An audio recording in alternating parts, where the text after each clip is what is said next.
ان سے بہت ہوشیار رہو. الا خبردار، ہوشیار.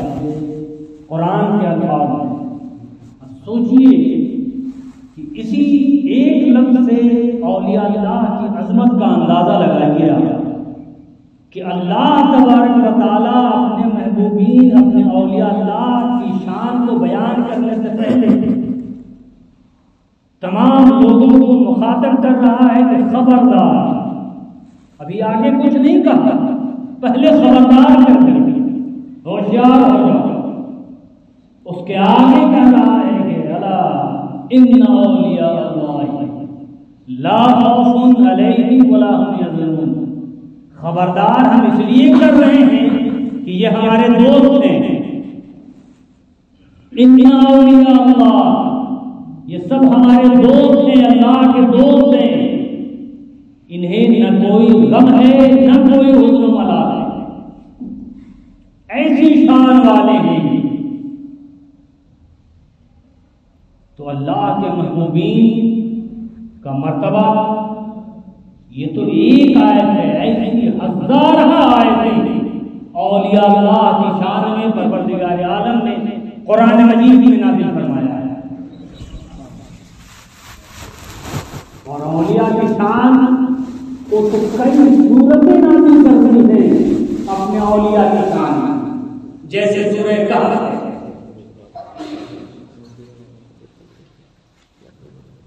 اس طریقے کی بہت ساری آیتیں ہیں. تو اللہ تبارک و تعالی کے جو محبوب بندے ہیں، جو مقرب بندے ہیں، ان کی شان بڑی ہی نرالی ہے.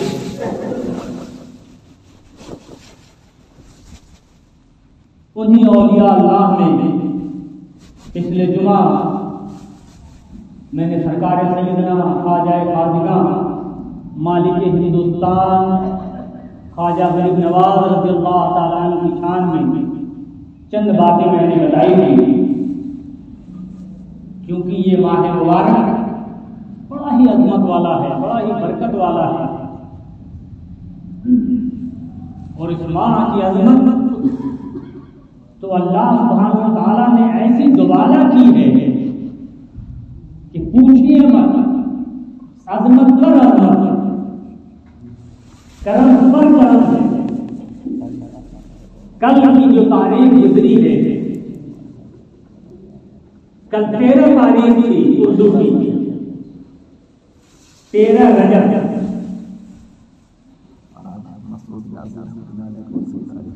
کتنے لوگ ہیں جو جانتے ہیں کہ 13 رجب کی حقیقت کیا ہے؟ بہت کم لوگ جانتے ہیں، شاید واحد لوگ. لیکن ایسی شان والی شخصیت کی کل تاریخ لی جس کی اللہ سبحانہ و تعالیٰ نے ولادت کا سعادت فرمائی، وہ ہے سرکار سیدنا علی مرتضیٰ کرم اللہ تعالیٰ وجہ الکریم. کل آپ کی پیدائش کی تاریخ تھی. مولائے کائنات کا مرتبہ اولیاء اللہ میں سب سے اوپر ہے، بلکہ آپ کے در سے خیرات پڑتی ہے ولایت کی. بغیر آپ کے در کا غلام بنے کوئی ولی ہو ہی نہیں سکتا. دنیا میں جتنے ولی اللہ گزرے ہیں سب کا کرم ہے سب پہ سرکار سیدنا علی مرتضیٰ کرم اللہ تعالیٰ وجہ الکریم کا. جب تک کہ اس در کا بھکاری نہیں ہوگا اسے ولایت اللہ تعالیٰ عطا ہی نہیں کرے. اس لیے کہ اللہ کے محبوب نے انہیں ولی بنایا ہے. اللہ کے علی کو اللہ کے محبوب نے ولی بنایا ہے. یہ ایسے اللہ کے محبوب ہیں. علی پاک کا مرتبہ آپ کو میں بس سے ایک حدیث شریف سے بتا دوں. بے شمار حدیثیں موجود ہیں آپ کی فضیلت میں. ایک بڑی مشہور حدیث ہے، وہ بھی ام المومنین سیدہ عائشہ صدیقہ رضی اللہ تعالی عنہا سے مروی ہے کہ آپ نے اپنے بابا جان سرکار سیدنا صدیق اکبر رضی اللہ تعالی عنہ سے کہا کہ بابا جان، جب مسجد نبوی میں آپ ہوتے ہیں اور رسالت آپ سامنے ہوتے ہیں اور رسالت آپ کا خطاب ہوتا رہتا ہے تو میں پردے کے پیچھے سے دیکھتی رہتی ہوں سب کی کیفیت۔ اب میں نے ایک بار نہیں آپ کو بارہا دیکھا ہے کہ آپ بس ایک ٹک مولائے کائنات کو دیکھتے ہیں تو دیکھتے ہیں، آپ صرف انہی کو دیکھتے رہتے ہیں۔ بابا جان آخر اس میں کیا مسئلہ ہے؟ یہ کون کہہ رہا ہے؟ ام المومنین کہہ رہی ہیں، رسول کائنات کی سب سے چہیتی بیوی اور سرکار سیدنا صدیق اکبر کی شہزادی ہیں۔ آپ پوچھ رہی ہیں اپنے بابا جان سے کہ بابا جان آخر یہ کیفیت میں نے کئی بار دیکھی ہے، اس کی کیا وجہ ہے؟ آپ انہیں کو دیکھتے رہتے ہیں۔ اللہ اکبر کہتے ہیں کہ قسم خدا کی میں نے رسول اللہ صلی اللہ علیہ وسلم کو یہ فرماتے سنا ہے کہ علی کا دیکھنا عبادت ہے، علی کو دیکھنا عبادت ہے، اس لیے میں انہیں کو دیکھتا رہتا ہوں، آقا مولا کو سنتا رہتا ہوں، علی کو دیکھتا رہتا ہوں۔ سبحان اللہ سبحان اللہ۔ یہ کون کہہ رہا ہے؟ صدیق اکبر کہہ رہے ہیں، جبکہ جن کا مقام نبی کے بعد اگر انسانوں میں سب سے اونچا مرتبہ اگر کسی کا ہے تو وہ سرکار سیدنا صدیق اکبر کی ذات بابر کا ہے۔ ان کا معاملہ یہ ہے کہ وہ فرما رہے ہیں کہ میں اسی لیے دیکھتا رہتا ہوں کہ رسول اللہ صلی اللہ علیہ وسلم نے فرمایا کہ علی کو دیکھنا عبادت ہے۔ اب اندازہ لگائیں کہ صحابہ اس شوق میں انہیں دیکھتے رہتے تھے، انہیں مشاہدہ کرتے رہتے تھے کہ وہ عبادت میں شامل ہوئے۔ تو جب صحابہ کا یہ عالم تھا تو آج ہم اگر مولائے کائنات کا نام لیتے ہیں اور ان کی عزت و تقریم کرتے ہیں، ان کے نعرے بلند کرتے ہیں تو کیا غلط کرتے ہیں؟ ایک اور حدیث تو یہاں تک ہے کہ آقا مولا صلی اللہ علیہ وسلم نے فرمایا کہ علی سے وہی محبت کرے گا جو صاحب ایمان ہوگا۔ علی سے، بخاری شریف کی حدیث میں بتا رہا ہوں کہ علی سے وہی محبت رکھے گا جو صاحب ایمان ہوگا، اور علی سے وہ عداوت رکھے گا جو منافق ہوگا۔ گویا منافق کی پہچان ہے علی کی عداوت۔ یہ مقام ہے مولا کائنات کرم اللہ تعالی وجہ کریم کا۔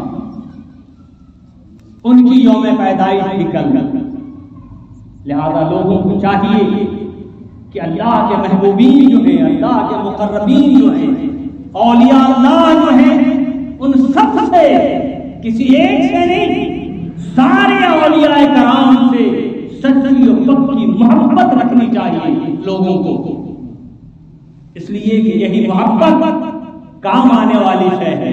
اور یہ محبت جو اولیاء اللہ سے رکھنے کے لیے بتایا جاتا ہے، یہ کسی انسان کا گڑھا ہوا نہیں ہے۔ حدیث شریف میں آیا ہے کہ اللہ سبحانہ وتعالیٰ کی دو صفت ایسی ہے جو بندوں کے ساتھ ملتی ہے۔ اللہ اکبر۔ دو چیزیں، دو باتیں، اللہ سبحانہ وتعالیٰ احکم الحاکمین ہے، رب العالمین ہے، تمام عالم کا رب ہے، لیکن اسے بندوں کے فعل سے کوئی مطلب نہیں ہے، لیکن اس کا دو فعل ایسا ہے جو خود بھی کرتا ہے اپنے فرشتوں کو بھی حکم دیتا ہے کہ تم کرو اور بندوں کو بھی حکم دیتا ہے کہ کرو.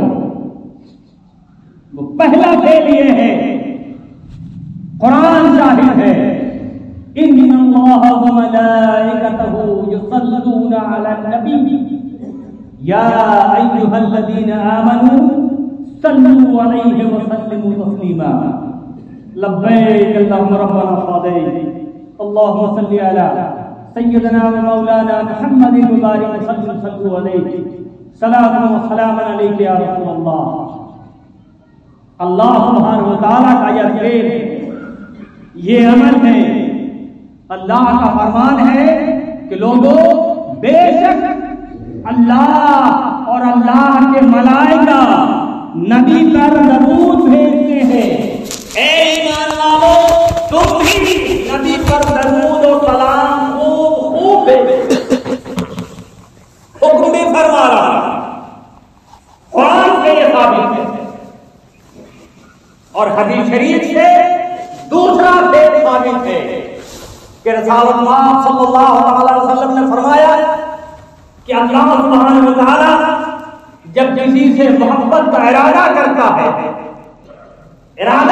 ہے تو اس سے محبت کرنے لگتا ہے اس شخص سے، اور جب اس شخص سے محبت کرنے لگتا ہے تو جبرائیل امین کو آواز دے کے بلاتا ہے.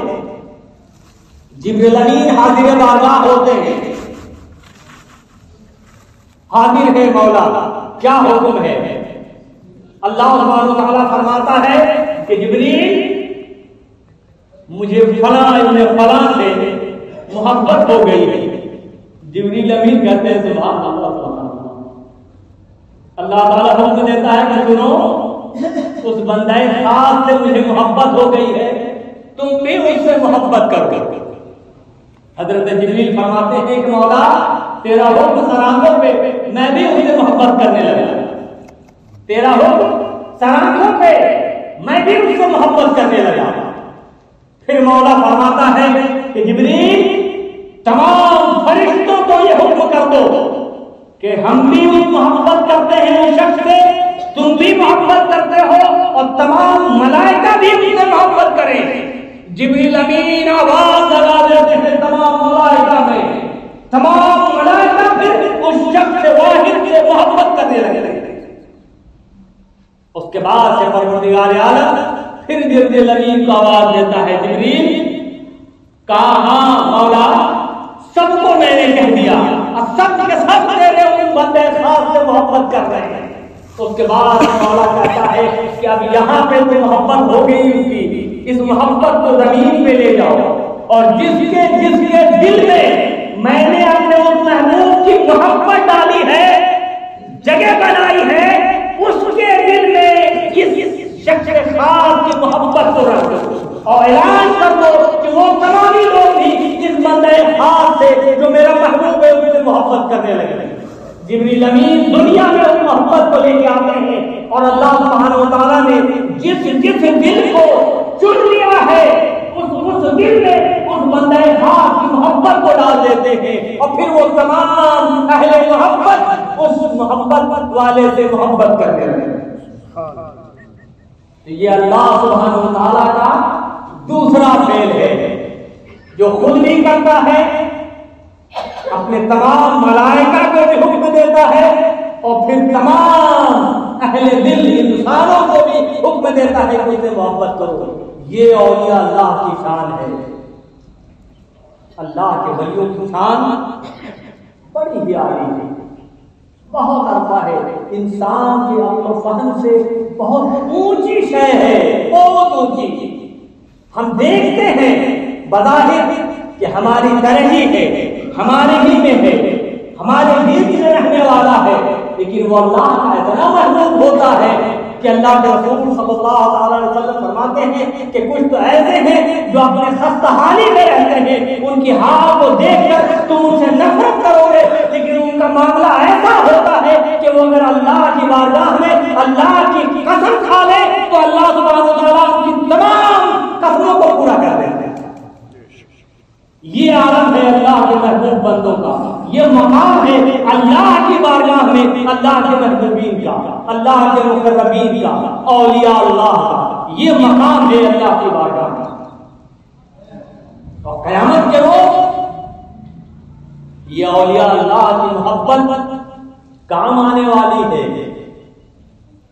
حدیث شریف میں آیا ہے کہ دنیا میں جو جتنی محبتیں ہیں یہ سب قیامت کے روز دشمنی میں بدل میں آئیں گی۔ معلوم ہے آپ لوگوں کو، باپ بیٹے سے محبت، بیٹی بیٹی سے محبت، ماں بیٹے سے محبت، بھائی بھائی سے، بہن بہن سے، یہ دنیا میں دوست سے، احباب سے، اقربا سے، رشتہ داروں سے، یہ جو آپس میں جو محبتیں ہیں یہ محبت قیامت میں بدل جائیں گی، ختم ہو جائیں گی، دشمنی ہو جائے گی۔ پوچھا صحابہ نے، یا رسول اللہ یہ کیسے؟ آقا نے فرمایا کہ قیامت میں باپ بیٹے کو آواز دے گا، اس کی نفسی نفسی کا عالم ہوگا، نیکیاں اس کی کم ہوگی، بیٹا کو بلائے گا، کہے گا بیٹے آج میری مدد کر دو، تھوڑی نیکی کم ہو گئی ہے، بس اپنی نیکی تھوڑی سی دے دو، میرا بیڑا پار ہو جائے گا۔ بیٹا کہے گا، اولاد کہے گا کہ ہم تو خود نفسی نفسی کے عالم میں ہیں، ہم تو خود اپنے لیے کھوج رہے ہیں، ڈھونڈ رہے ہیں، پریشان حال ہیں، ہم آپ کی کہاں سے مدد کریں گے؟ دشمنی ہو گئی کہ نہیں ہو گئی؟ محبت ختم ہو گئی۔ اس طریقے سے جتنے بھی رشتہ دار ہوں گے، جتنے بھی جس سے جس کو محبت ہوگی وہ اس کو بلائے گا، اس سے کہے گا، لیکن وہ انکار کرے گا کہ ہم خود نفسی کے عالم میں ہیں۔ لیکن قیامت کے روز ایک محبت قائم آئے گی ہمارے اولاد میں، الحمدللہ الحمدللہ۔ اسی لیے علماء اہل سنت کا یہ عقیدہ ہے، یہ یقین ہے، ایمان ہے، اس پر آقا کی فرمان پر ایمان ہے کہ قیامت کے روز ایک چیز ہمارے کام آنے والی ہے، اور وہ اولیاء اللہ کی محبت ہے۔ اولیاء کرام سے جو لوگ محبت کرتے ہیں قیامت کے روز، حدیث شریف میں آیا ہے، ایک حدیث شریف میں ہے کہ 70,000 لوگ بغیر حساب کتاب کے بخشے جائیں گے، اور ایک حدیث شریف میں آیا ہے کہ 70 لاکھ ایسے ہوں گے اللہ کے محبوبین جن کو اللہ بغیر حساب کے جنت میں داخل کرے گا، انہیں جنت میں جانے کا پروانہ مل جائے گا، وہ لوگ آزاد ہوں گے، لیکن جنت میں داخل نہیں ہوں گے، کھڑے رہیں گے۔ مولا کا حکم ہوگا، فرشتوں اے جبریل، ارے ان سے پوچھو یہ جنت میں کیوں نہیں جاتے؟ انہیں تو جنت کا پروانہ دے دیا گیا، عطا کر دیا گیا۔ جبریل امین جا کے پوچھیں گے، وہ لوگ کہیں گے مولا ہم جنت میں نہیں جاتے، ہم تنہا جا ہی نہیں سکتے، اس لیے کہ زندگی بھر ہمارے ساتھ یہ لوگ نماز پڑھتے تھے، مولا ہمارے ساتھ یہ لوگ روزہ رکھتے تھے، شب و روز میری محبت کرتے تھے، میری محبت کا دم بھرنے والے یہ لوگ ہیں، ہم انہیں چھوڑ کر تنہا نہیں جا سکتے۔ مولا کا حکم ہوگا کہ ہر ایک اللہ کا ولی اپنے پیچھے 70,000 کو لے کے جائے گا، ہر ایک ولی اپنے پیچھے 70,000 گناہگاروں کو لے کے جنت میں جائے گا۔ اور حدیث شریف میں آیا ہے کہ جب ان کے 70,000 آدمی سب کے سب جنت میں داخل ہو جائیں گے تو سب سے آخر میں وہ جنت جائے گا۔ یہ اللہ کے محبوب بندوں کی محبت ہے جو ہمارے کام آئے گی اس دن۔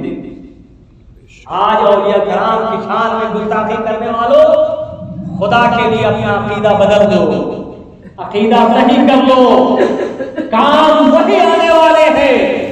قادر مطلق مولا ہے، لیکن مولا کا نظام یہی ہے، قیامت برپا ہی اسی لیے ہوگی کہ اللہ دکھلائے گا دنیا والوں کو کہ میرے محبوب کی کیا شان ہے اور میرے محبوب کے محبوبین کی کیا شان ہے۔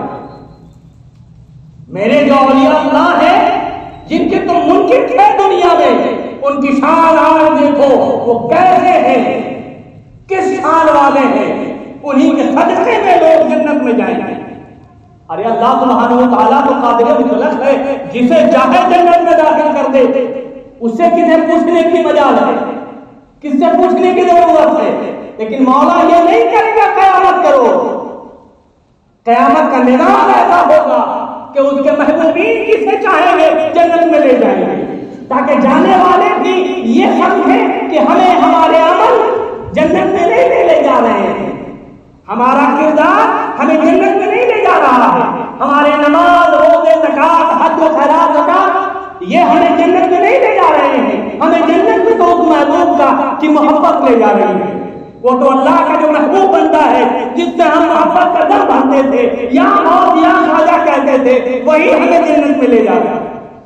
لہذا اس دن عقدہ کھل جائے گا، عقل کی پٹی کھل جائے گی، لیکن اس دن کچھ کام نہ آئے گا اگر آج تم نے یہ عقیدہ نہیں بدل لیا، اگر تم نے آج ان سے محبت نہیں کر لی، اللہ کی بارگاہ میں اگر توبہ نہیں کر لیا، عقیدہ نہیں کر لیا، تو اس دن تو تمہارا ٹھکانہ وہی ہوگا جہاں اللہ تمہیں بھیج دے۔